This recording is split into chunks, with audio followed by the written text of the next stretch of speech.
دنیا میں جو اسے 5 عذاب ہوں گے وہ کیا ہوگا؟ اللہ اس کی عمر سے برکت ختم کر دے گا۔ جو نماز میں سستی کرتے ہیں، بے وقت پڑھتے ہیں، پڑھی نہ سیکھی، سیکھنے کی کوشش بھی نہیں کرتے، تو پورا قرآن نہیں پڑھے، صحیح تلفظ نہیں ہے، بھائی اتنا قرآن تو صحیح کر لو جتنا نماز میں پڑھا جاتا ہے۔ سورہ فاتحہ ہر نماز میں پڑھی جاتی ہے، اس کے علاوہ کوئی 2-3 صورتیں تو آ جائیں کہ آپ اپنی فرض نماز 2 رکعتوں میں ہی قرات کرنی ہوتی ہے نا، یا وتر کی 3 رکعتوں میں قرات ہوتی ہے، تو 3 صورتیں تو کم از کم آتی ہوں۔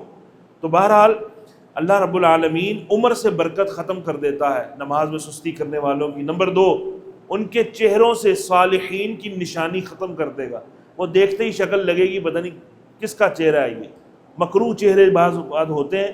تو عزیزان محترم، یہ بھی ایک اس کا عذاب ہے کہ اللہ چہرے سے وہ نیکوکاروں والی نشانیاں جو ہوتی ہیں وہ ختم کر دے گا۔ اب بعض لوگ ایسے ہیں جن کے چہرے ویسے ہی نماز پڑھے بغیر ہی ایسے ہیں، تو وہ ہو سکتا ہے ان کا آخرت میں چہرہ بگڑ جائے، اللہ معاف کرے، یا اور ان کے ساتھ معاملات دچار ہوں، یعنی کہ ان کے ساتھ پیش آئیں۔ تیسرا عذاب، ان کے عمل کا انہیں ثواب نہیں ہوگا۔ جو اہم الفرائض، سب سے اہم ترین فرض ہے نماز، اس کو ہی جس نے پامال کر دیا، اس کو باقی عملوں کا، میں نے 1000 دفعہ یہ پڑھا، میں نے 500 دفعہ یہ پڑھا، میں نے 200 دفعہ یہ پڑھا، میں نے اتنے چلے کیے، اس کا ثواب ہی نہیں ہونا، عمل کا ثواب ختم ہو جائے گا۔ چوتھا عذاب دنیا میں کیا ہے کہ اس کی دعا آسمانوں تک نہیں پہنچے گی۔ تو جتنی مرضی دعائیں کریں، الہا و زاری کریں، اللہ تو کافروں کو بھی دے رہا ہے، جو اللہ کو نہیں مانتے اللہ تو ان کو بھی دے رہا ہے، تو تجھے بھی مل جائے تو کون سی بات ہے؟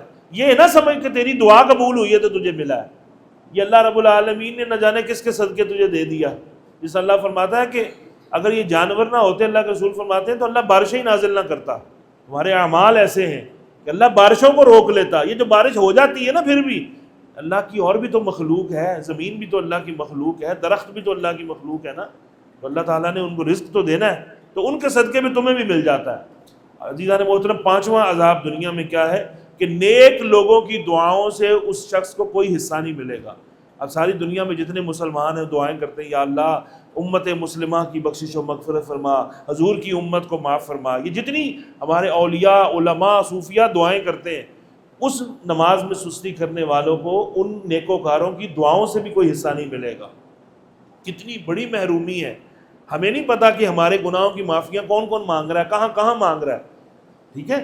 ہم کہتے نہیں یا اللہ حضور کی امت میں جتنے مرد ہیں یا اللہ ان کو یہ ثواب پہنچا، ان کے گناہ معاف فرما۔